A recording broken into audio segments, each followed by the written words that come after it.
Good evening. It's 8 o'clock in Yerushalayim. This is WebYeshiva.org, and it's time to begin our regular Halacha shir.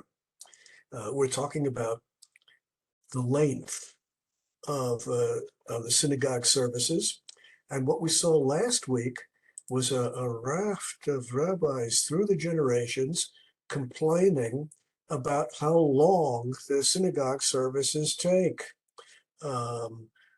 After all, the Gra said, and following him many others,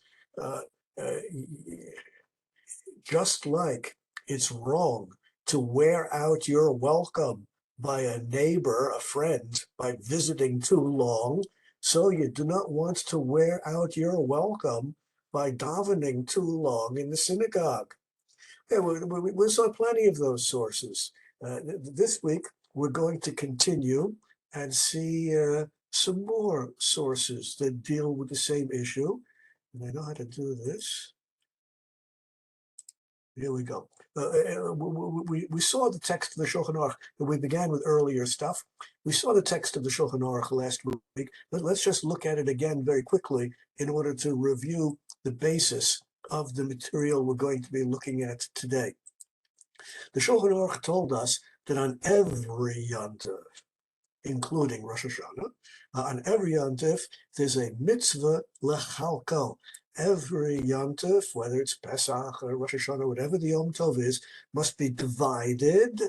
Chatzio lebeit midrash, chatzio la'achila v'shtia, has to be divided in halves.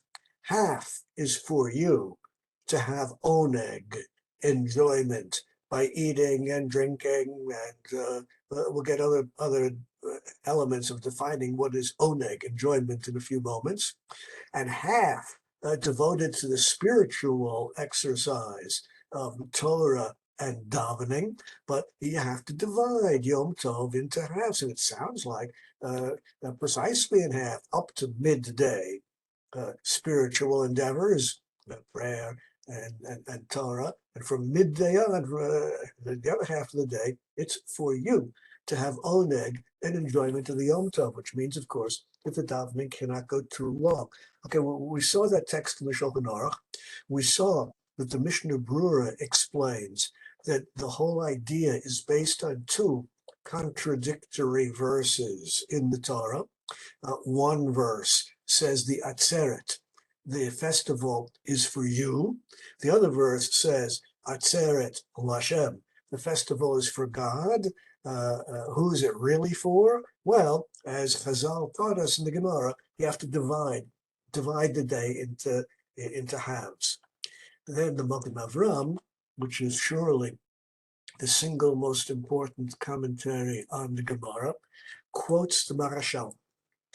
Now, the Marashal of Shlomo Luria was his name. He was 17th century.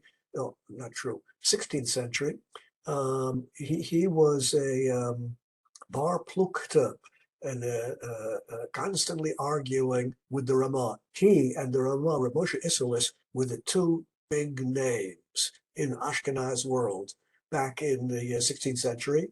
The Ramah gave us the notes, the Ashkenaz notes on the Shulchan Aruch, and his big antagonist, who found very little to agree with, was Rav Shlomo Luria. And therefore the poskim are constantly interested in comparing the views of Rav Shlomo Luria and the Ramah.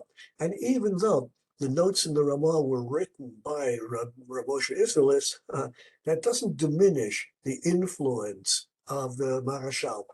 Now let me point out that there's a big difference, big ideological difference between these two great Ashkenaz rabbis of the 16th century.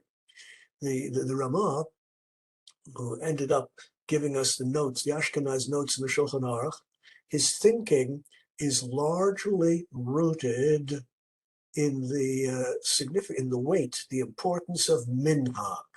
Minhag, the practice of the people. And according to the ideology of the Ramah, it is minhag, the practice of the people, that rules. You want to know what's right and what's wrong. You want to know what's obligatory, what's prohibited.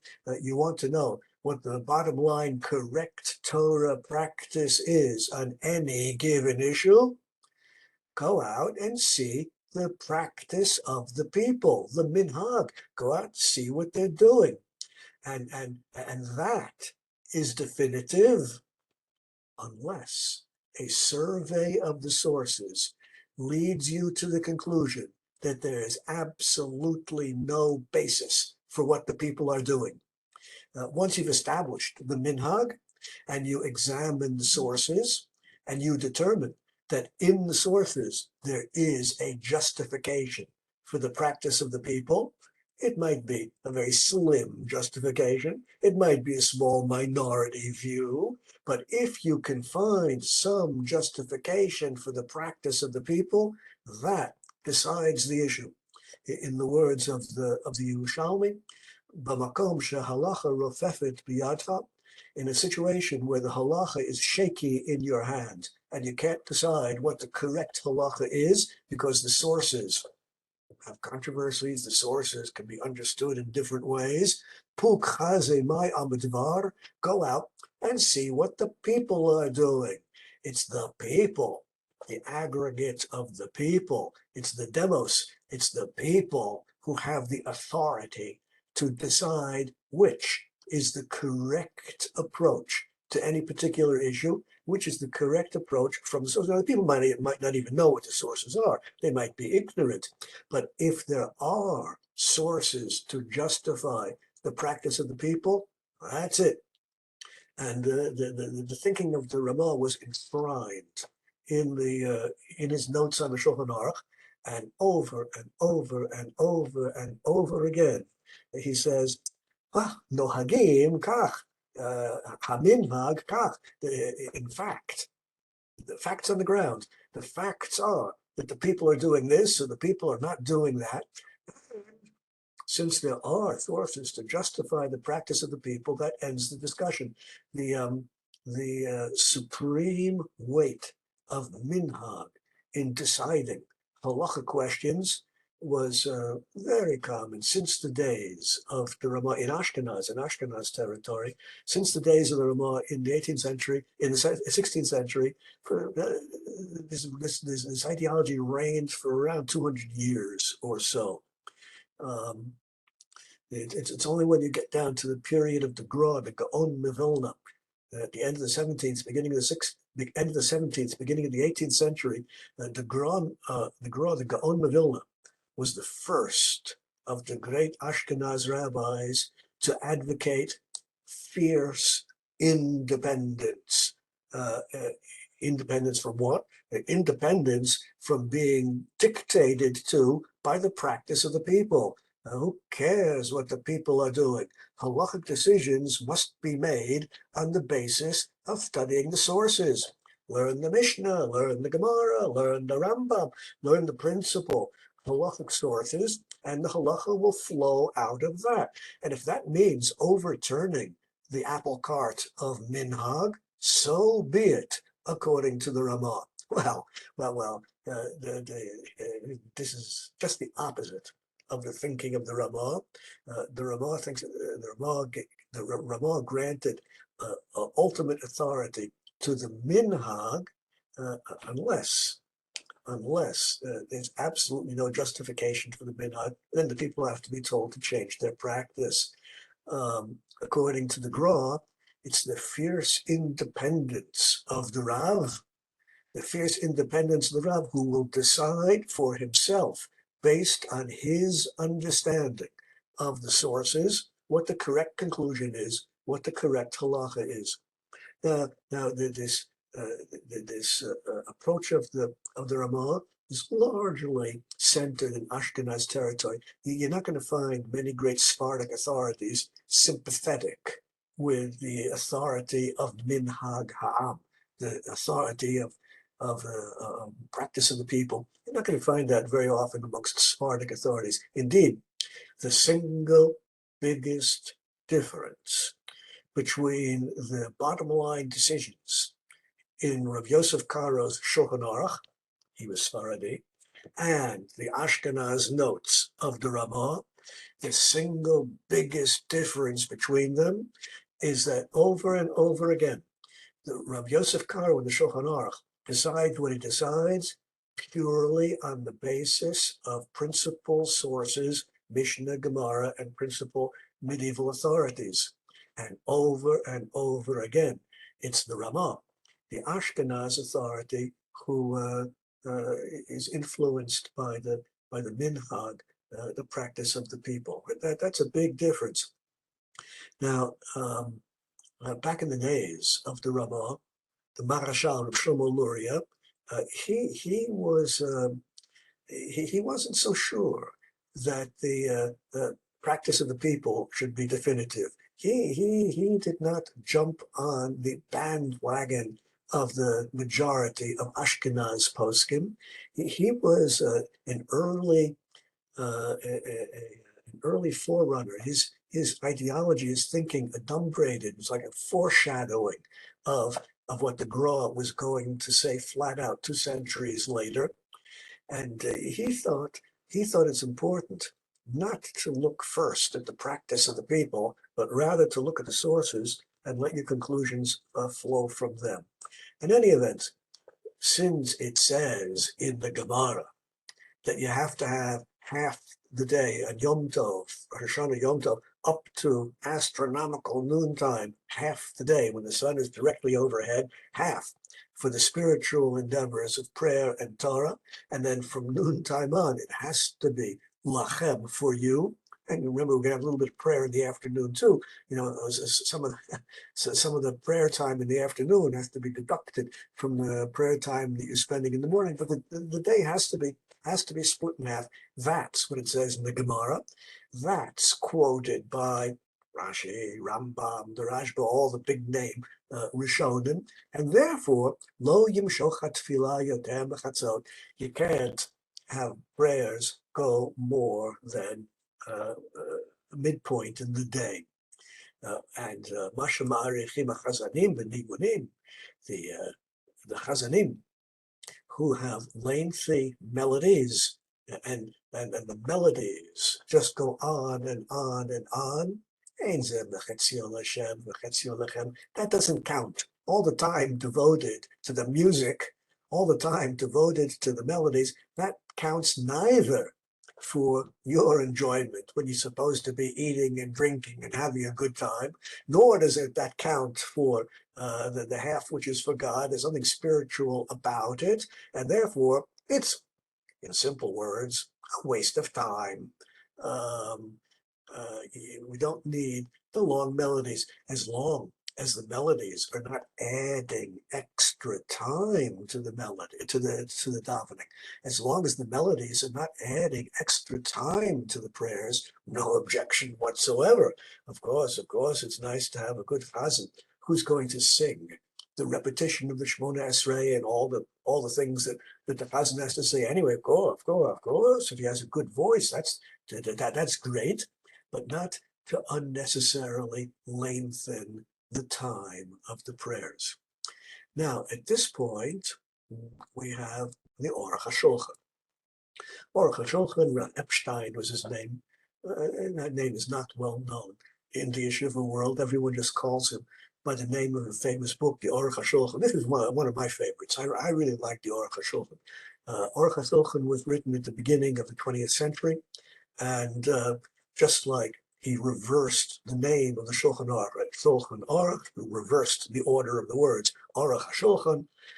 Not only did he reverse the title of the Shulchan Aruch, but he reverses the whole structural concept of the Shulchan Aruch.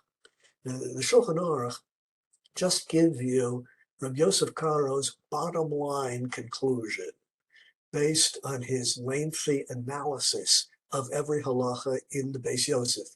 Before Rabbi Yosef Karo wrote the Shulchan Aruch, before that he wrote the Beit Yosef, which was an encyclopedic treatment of halacha, where point by point he discusses all the sources and the principal opinions of the Rishonim and comes to a conclusion. But it's really very long. Then later in life, he composed the Shulchan Aruch, which just gives you the bottom line conclusions. Do this, don't do that, and the bottom line halacha. Aruch HaShulchan goes in the order of the Shulchan Aruch, point by point, in the same order, but he reverses the whole structure of the presentation by going back to the sources and analyzing them. He begins with the conclusions in the Shulchan Aruch and then goes back through the sources to understand the logical underpinnings, to understand the reasoning, to understand where it all came from.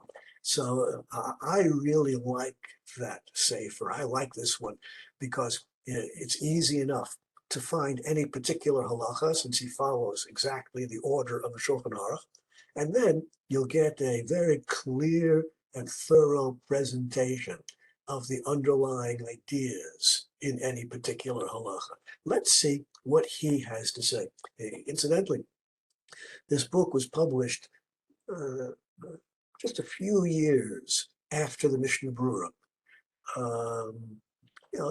This book, like the Mishnah Berurah, was published over a number of years in many volumes. It didn't all come out on the same year, but it was a few years after the Mishnah Berurah, and he even quotes the Mishnah Berurah from time to time. He quotes the Mishnah Berurah only in those cases where he wishes to disagree with the Mishnah Berurah and explain why the sources do not justify the Mishnah Berurah's conclusion. But he does quote the Mishnah Berurah from time. In any event, let's see what he says about davening at length. Chazanim, hamarichim benigunim, those chazanim who have lengthy melodies, ein dat gedoli nocha mehem. The great rabbis are not happy with them. The great rabbis are not happy with those chazanim who lengthen the melodies. Ze eino machatzion Hashem. It doesn't count. All the time devoted to the melodies doesn't count as half for God and also not half for you. It's the opinion of the Marashal, which is embraced by the Aruch HaShulchan, the having a pleasant voice in the Chazan and having good melodies is fine as long as it's not going to add length to the prayers. Some people out there have oneg from a good chazan.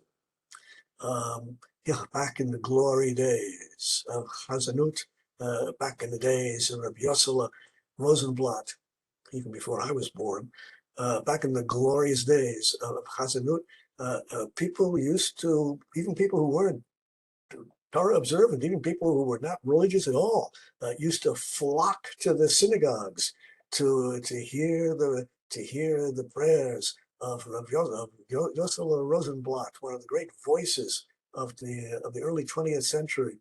And some people enjoy it. Some people enjoy the opera. Oh dear, I shouldn't say that because there are women singing. Just erase that and replace it with some people enjoy going to the symphony. The ones without choral movements, anyway. What about someone who just enjoys it? Well, some people do, some people don't. What about people who just enjoy? So what about those people who enjoy the music of the Chazan?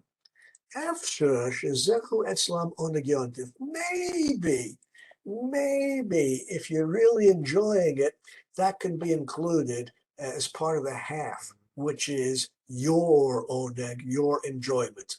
According to the sources, the half, which is for your enjoyment, that's for eating and drinking. Can it be extended? Can the value of your enjoyment be extended to listening to Yossele Rosenblatt as a chazan? Sure, maybe there is some room to be lenient, assuming that the people in the congregation really enjoy the long davening. Not that they enjoy it in a spiritual sense, they appreciate the music. If they appreciate the music, maybe that's called their oneg. But some people who don't find pleasure in listening to the music,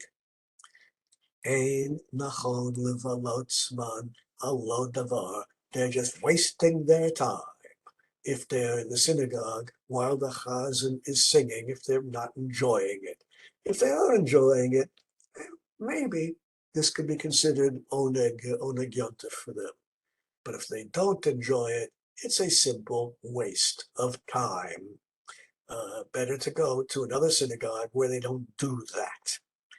Now the Aruch HaShulchan himself was very musically inclined. He personally enjoyed music immensely. Being the chief rabbi of Novardok, that was the town where he was the chief rabbi. It was, well, I guess it still is, a large Lithuanian town, but then it had a very large Jewish population.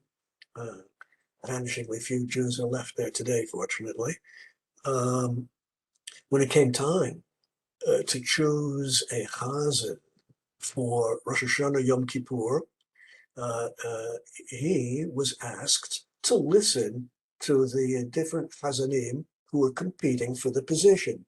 And he said, I don't have time for that. When you get down to two last candidates, call me. I'll listen to the last two candidates and I'll give you my opinion. And he listened to one candidate give an audition. He listened to the second candidate who gave an audition. And he said, I vote for the first guy, choose the first guy. And the leadership of the synagogue said to him, but Rabbi, the second guy is much frummer, much more pious, and a fine rabbinic scholar.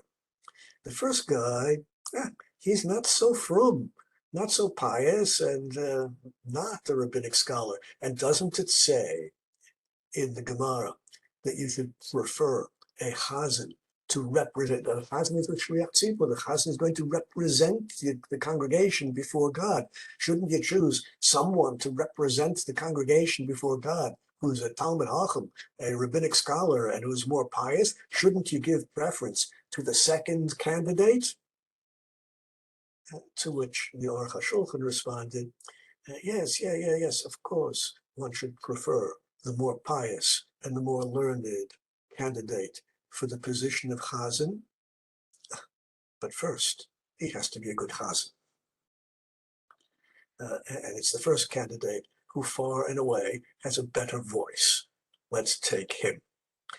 So he personally, the Aruch HaShulchan personally, did have oneg, did enjoy the singing, but he recognized quite well that that's not true for everyone in the congregation, and for those who don't enjoy it, they're just wasting their time.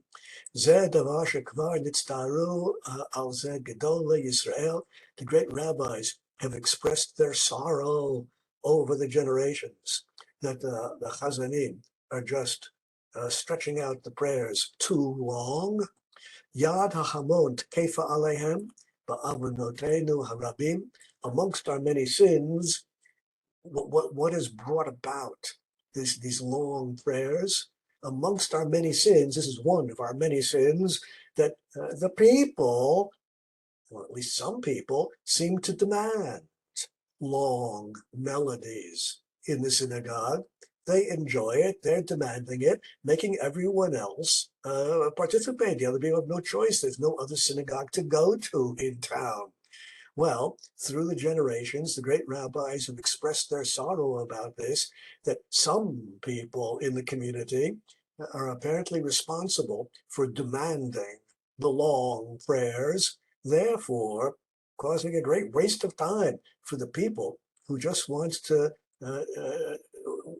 pray and go home and eat and drink.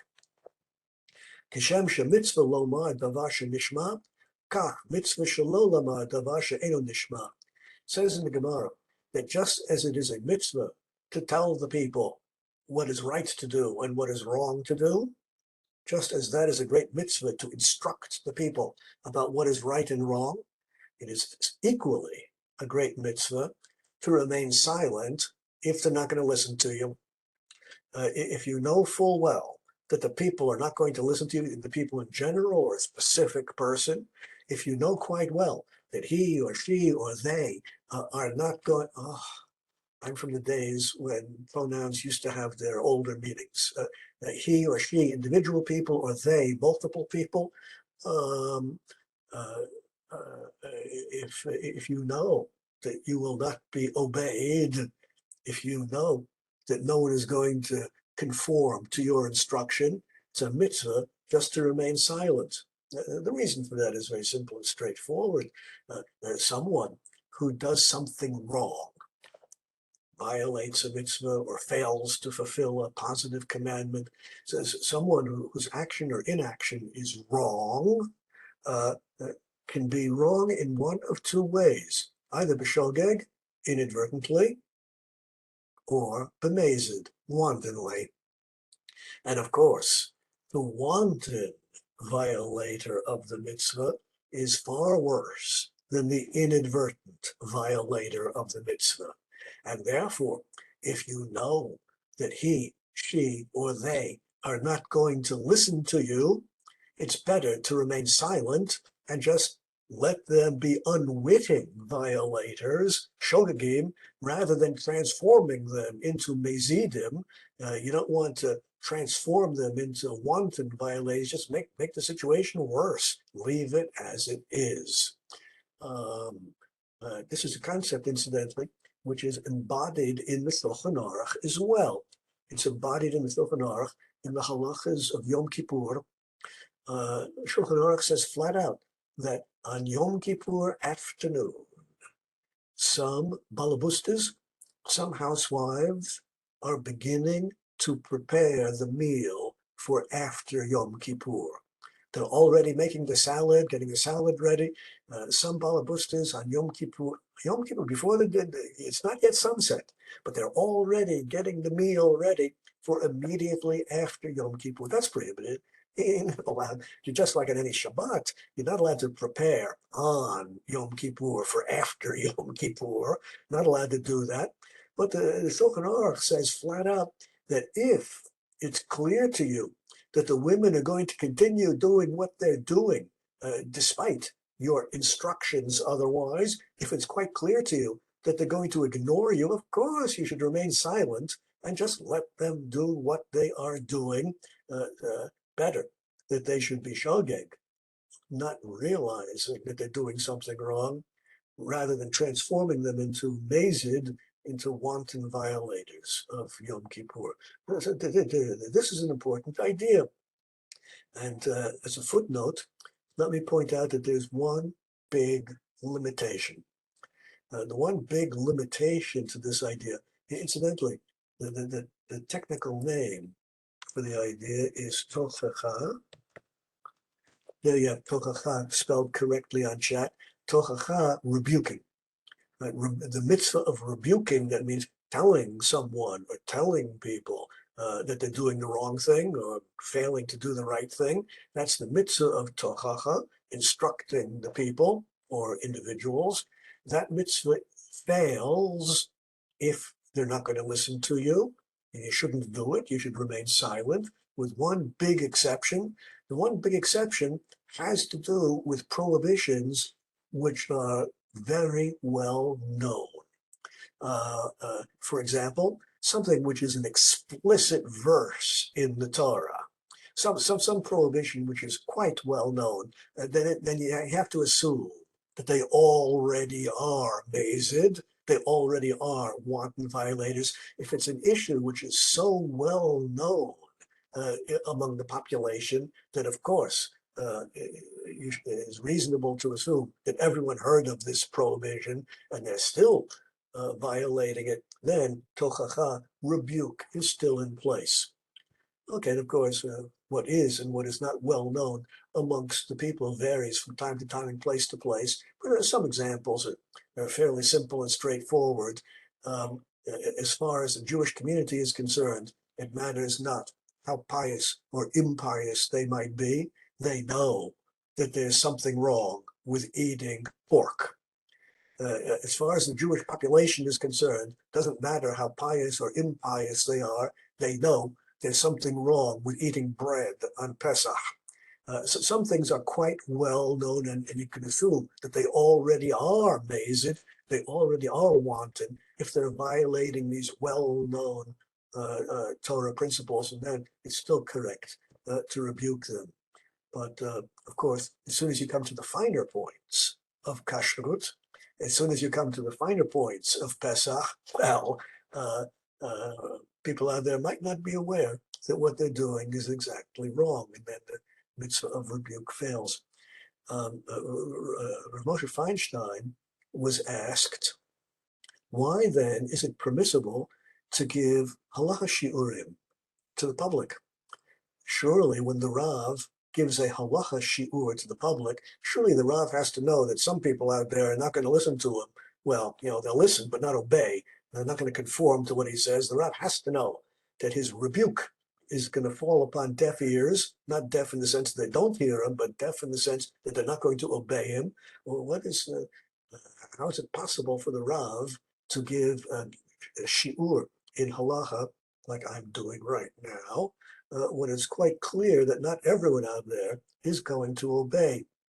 To which Rav Moshe Feinstein replies, there's a big difference between instructing people who ask you a question about what is permitted and what is prohibited.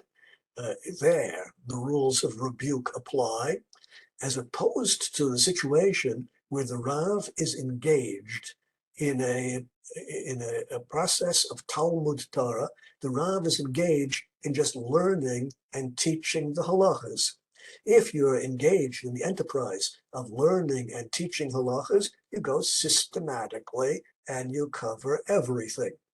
If, on the other hand, someone has approached you and asked you about what to do or what not to do, or you confront an individual, they didn't even ask you, but you see that an individual or a group of people are doing something right or wrong, then the rules of rebuke do apply, and if they're not going to listen, you should remain silent. Okay, that's the Aruch HaShulchan. Now, let's take a look at the Yam Shel Shlomo. Yam Shel Shlomo is one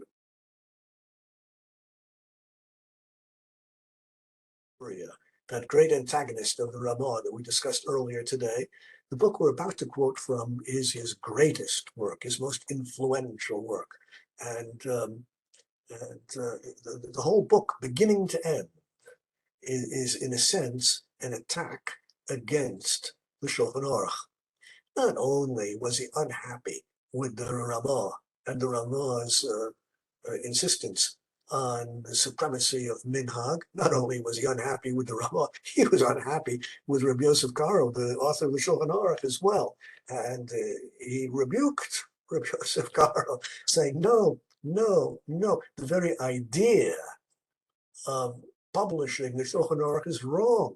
The book is just wrong in concept from beginning to end. It's wrong. Just to publish a sefer of halachic instruction, do this, don't do that, without simultaneously presenting the reasons and the sources.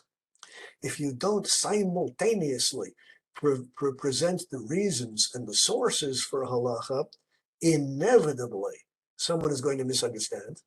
Inevitably, someone, when they come to apply your instruction in actual cases, if they don't understand the underlying ideas, if they don't understand the sources, inevitably, people are going to go wrong in applying your instructions. And therefore, it's just wrong to say, mutter, aser, do this, don't do that, because inevitably, people will come to wrong conclusions. You have to give the sources and the reasons together.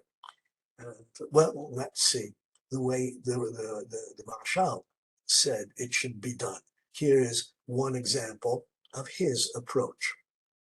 Katava Rashba, he begins by quoting the Rashba. These are the words of the Rashba, medieval Spain. Shatz shekolo aref, a chazan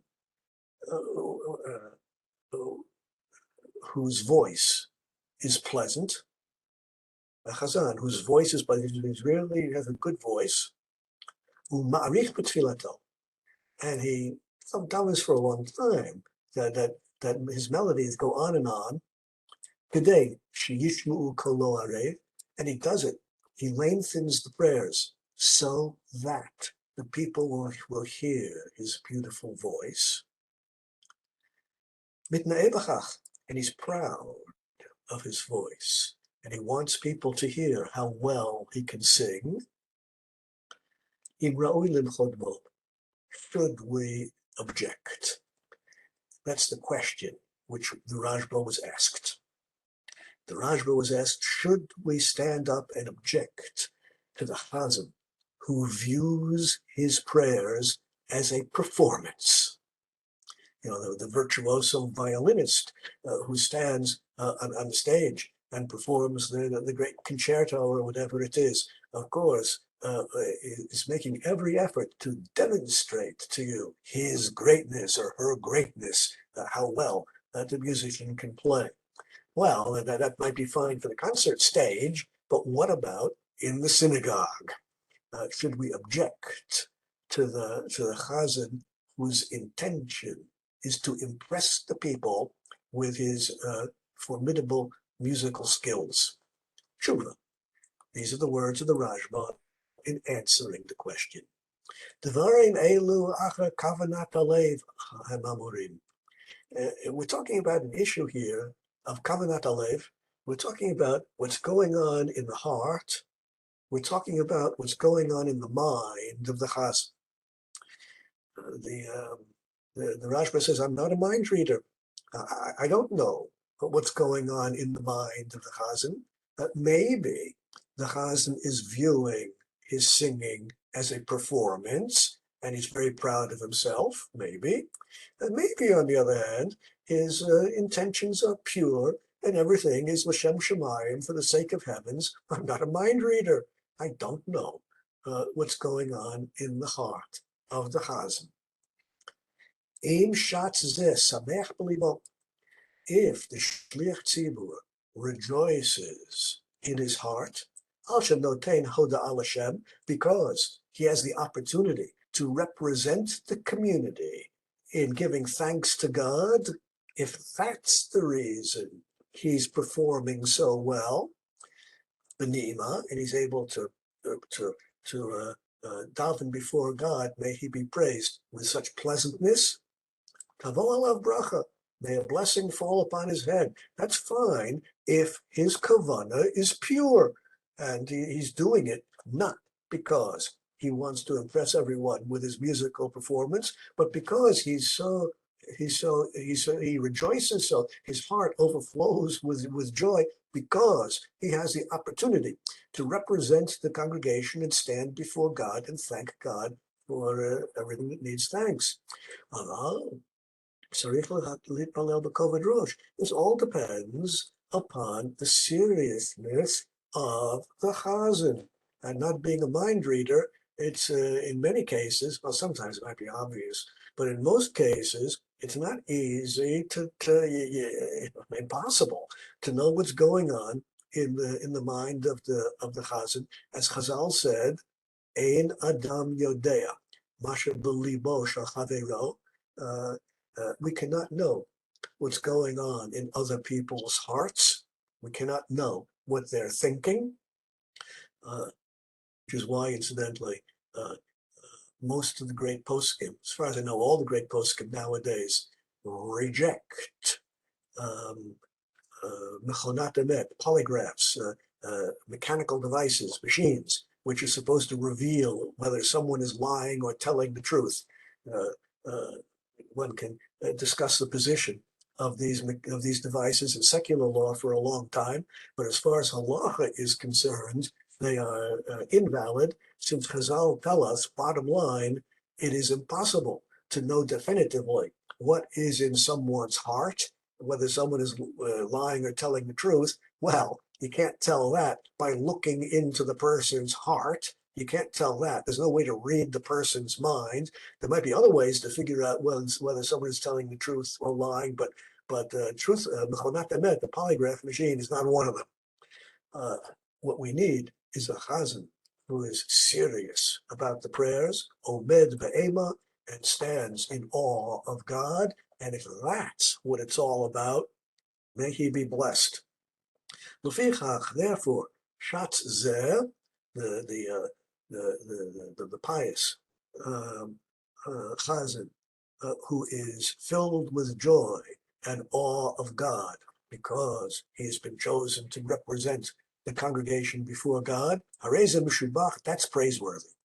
That's praiseworthy.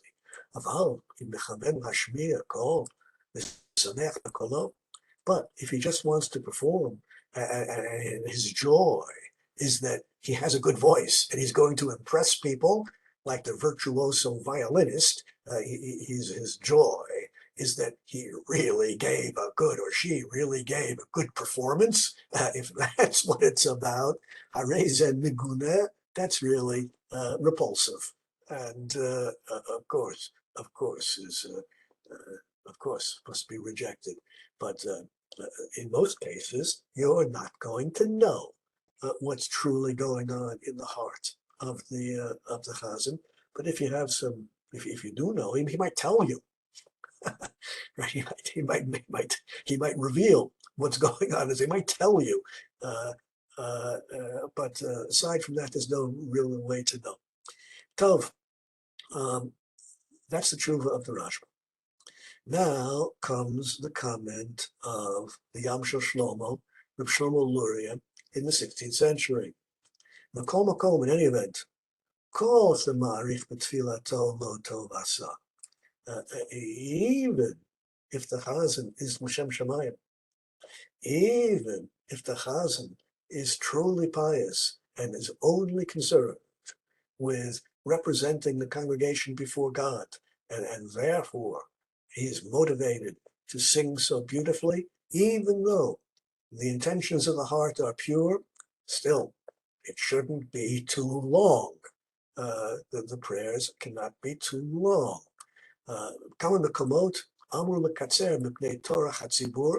There are places where the post can explicitly say we should shorten the prayers in order not to put a burden upon the congregation. The origin of this idea is on Yom Kippur, when, as part of the rituals of Yom Kippur in the Beit HaMikdash, was the Kohen Gadol had to read from the Sefer Torah, and indeed had to read from different sections of the Sefer Torah, and that would require rolling the Sefer Torah from one passage to another. You can't do that because that puts an undue burden on the patience of the congregation waiting until the Sefer Torah gets rolled to its proper place. You can't do that. On the other hand, it's prohibited for the Baal Koreh to recite whatever he's reciting from the Torah by heart. The Baal Koreh has to actually read it from the text. Well, just to shorten the whole procedure, Chazal permitted the Kohen to recite the Parsha by heart, even though that in general is not permitted, in order to take the time burden off of the congregation. Now, Torah Hatzibur, the time burden upon the congregation, which is prohibited, needs some kind of definition. Torah, the very idea of Torah means the basic meaning of Torah, or tirchah, Torah in Hebrew, tirchah in Aramaic, the basic meaning is effort, placing the effort on the people that they have to sit quietly and be patient until the davening is over. The Sefer of Parnas, written by the disciples of Rashi, defined what is and what is not Torah of the congregation, what is and is not prohibited, in very simple terms. Anything that the people complain about is Torah and therefore prohibited. As long as everyone is happy with the length of the prayers, go for it. Everyone's happy with it. But as soon as some of the congregation complain, it's the complaint which defines the lengthening of the prayers as being Torah and therefore prohibited. Now the underlying reason why Torah is prohibited, why is Torah prohibited? Why are we unhappy that the people should be impatient? Well, why what's no problem? So let them be impatient. I mean, what's no problem? The whole problem is that if the people become impatient, that violates the kavod, the dignity of the prayers. Kavod in halachic situations, in halachic contexts, kavod, dignity, in halachic contexts has a very simple, straightforward concept underlying it. Whenever, throughout the length and breadth of Torah, b'chol Torah kula, whenever we have a mitzvah which requires kavod,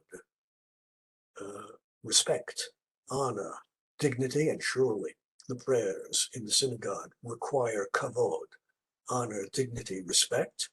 It all has to do with paying attention. Tzumet halev, paying attention is what is required wherever we demand kavod. Wherever we demand kavod, we are demanding tzumet halev, paying attention. For example, there's a mitzvah in the Torah somewhere. Someone told me there's a mitzvah in the Torah of kaved et avicha v'et imecha. You have to honor your parents. Kibud av v'em is supposed to be a mitzvah somewhere. I think it's in the Ten Commandments there. What does it mean? How do you honor? How do you respect your parents? Well, the Gemara says flat out, malbisho, machilo, you help the person, you provide food, you provide clothing, you provide the physical needs of your parent. You pay attention to what the parent needs. That's kavod. And since the prayers demand kavod, they therefore demand that the people pay attention. And if the people are unhappy with the length of the prayer, which is easily proven if they complain, then they're failing to pay attention to the prayers. They either are or want to engage in conversations with the people next to them. Well, diverting their attention from the prayers, that's the opposite of kavod, and therefore Torah. Anything which places an undue burden of time on the congregation is prohibited. Yafeh katav, these ideas are all correct. Lo laharich b'shum inyan shelo b'ratzon hakahal, and under no circumstances should the prayers be lengthened beyond what the congregation wants. If the congregation wants it, go for it. But as soon as the congregation is unhappy, their prayers must be shortened. Afilu b'shabbatot v'yamim tovim. It doesn't matter whether we're talking about prayers in the weekday, Shabbat, Yom Tov, whatever. All the prayers demand kavod, and therefore, of course, they should all be no longer than the people are happy with. V'af b'ratzon hakahal, and even if the congregation is happy with long prayers, even if that's what they want, Yoter midai meguda, going too far is still repulsive. Even if they enjoy it, even if they want to, after the virtuoso performer on the stage finishes, everyone calls out, encore, do it again. Or if they speak French, instead of saying encore, they'll say bis, again, more. Even though the people might be telling the Chazan, oh, you think you're finished? We demand more. We want to hear more still. Enough is enough. And you still are not allowed to lengthen the prayers. Why? Because all of this singing, as enjoyable as it might be, counts neither for the half of Yom Tov, which must be devoted to spiritual endeavors, prayer and Torah, nor does it belong to the half which should be devoted to your own oneg, your own enjoyment, eating and drinking. And therefore, having a lovely voice, singing the prayers is great as long as the people like it and the time does not exceed the time that it takes to pray normally. That's the position of the Yam Shel Shlomo. Now, among the great Aharonim, one great posek disagrees with the approach of the Marashal, and that's the Shulchan Aruch HaRav. The Shulchan Aruch HaRav was written by the first Lubavitcher Rebbe, and in Lubavitch circles, they call this Sefer the Shulchan Aruch of the first Rebbe. And outside of Chabad circles, it's called the Shulchan Aruch HaRav. And the first Lubavitcher Rebbe, in addition to being a Hasidic Rebbe of great significance, in addition to that, he was also a posek of great weight, and his opinions carry great weight even outside of Lubavitch circles, even outside of Hasidic circles. Mishnah Berurah, for example, which was in no sense a Hasidic work, quotes the Shulchan Aruch HaRav by name on virtually every page of the Mishnah Berurah. That's how influential this book is, even outside of Hasidic circles. Let's see what he has to say about the issue. Nowadays, when people take so long to daven because they're singing so much, nowadays the songs take so long that all the time devoted to the singing, all the time devoted to the music in the synagogue does not count as a spiritual exercise, does not count as being close to God. Ella, on the other hand, on the other hand, if you enjoy it, it does count as the part of the day which should be devoted to your own oneg and your own enjoyment. Well, according to the Aruch HaShulchan, who is more or less a das yachid, more or less a unique voice in this discussion, he held that if you enjoy the music, then indeed it's similar to eating and drinking. The half of the day that you must devote to your own enjoyment doesn't have to be a meal. It can be listening to the Chazan if you enjoy it as well. So that the idea that the Chazanut, the musical part of the prayers, can count as your own oneg is an idea which finds some support, finds outright support in the writings of the Shulchan Aruch HaRav, and therefore that is an acceptable opinion as well. At this point, let's return for a moment to the thinking of the Ramah, that great Ashkenaz authority in whose mind minhag, the practice of the people, dominates, unless the practice of the people is absolutely and totally wrong, in which case they must be corrected. The Ramah says as follows. He's talking about Yom Kippur, and in the context of Yom Kippur, he says, Al yishaneh adam mimakom ha'ir. Minhag prevails. Minhag is normative. Minhag, the practice of the people, determines what is essential, and therefore no one may deviate from the local minhag. Everyone must conform. And this was the leitmotif of Ashkenaz poskim until the days of the Gaon of Vilna. And then the Rama adds, Afilu benigunim o piyutim she'omrim sham.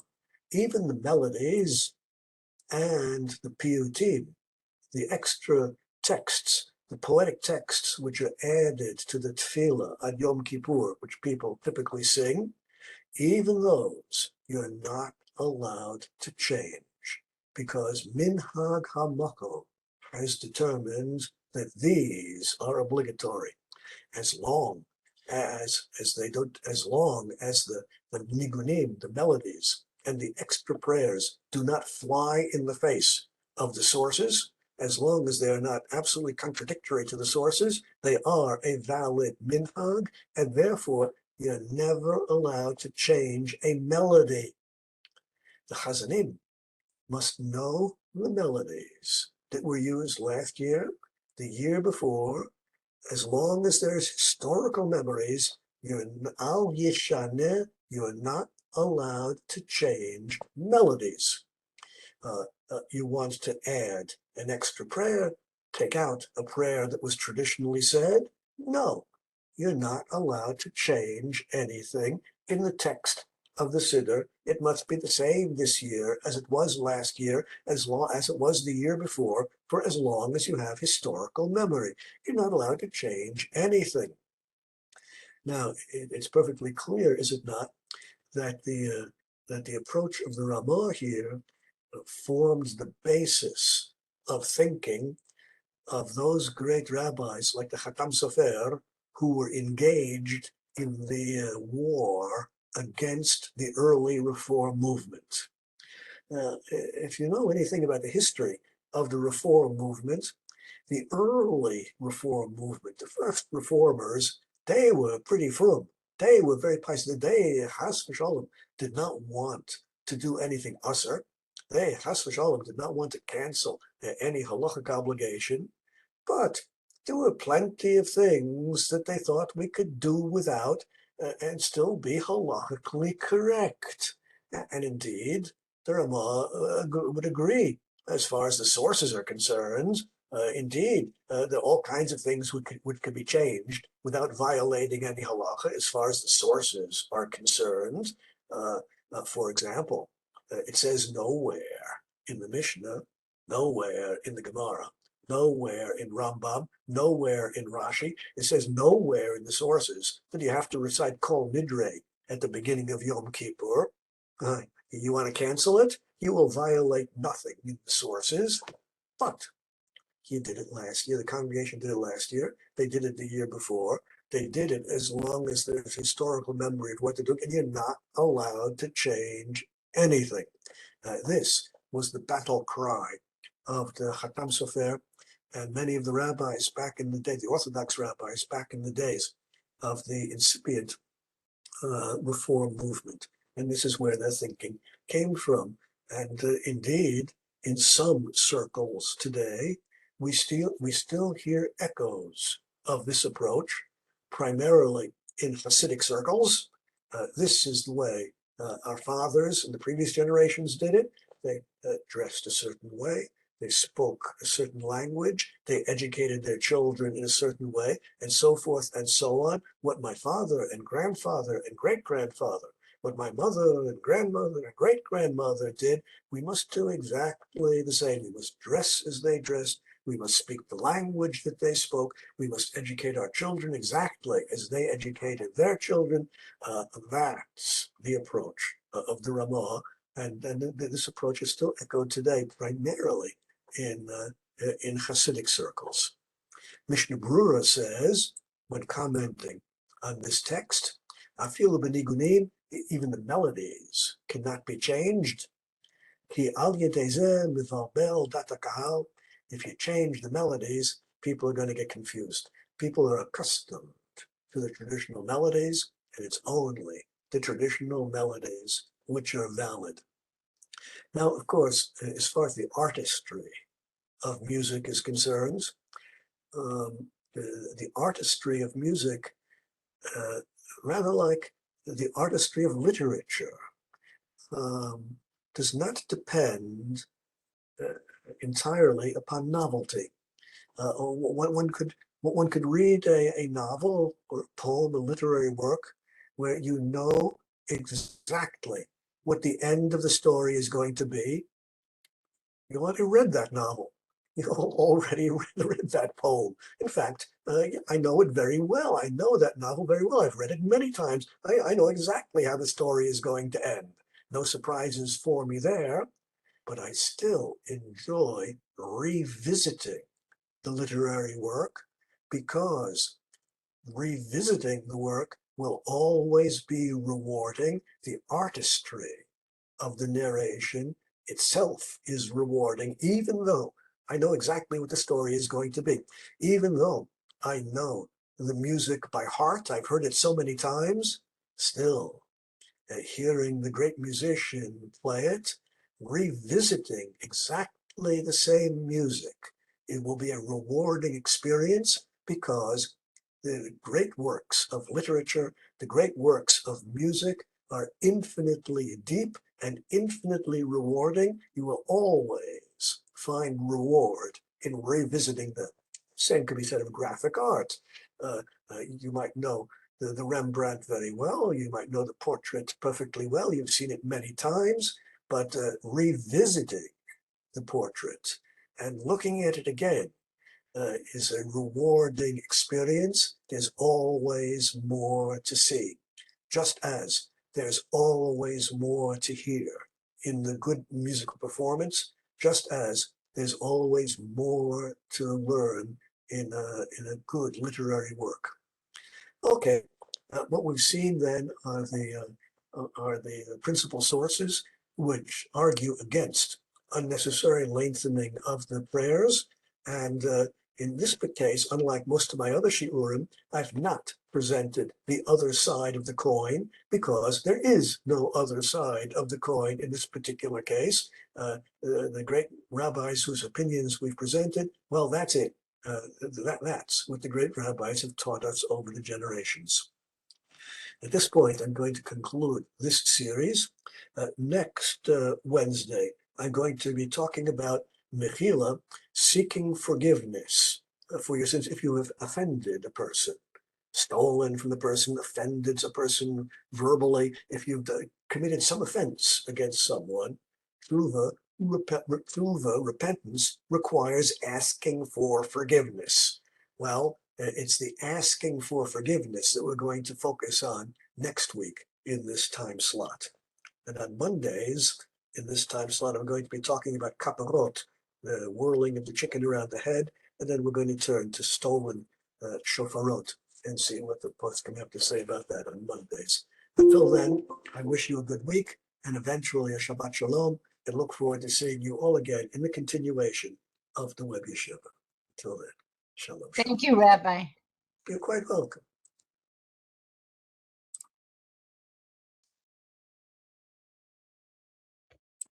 How do I get out of here? How do I get?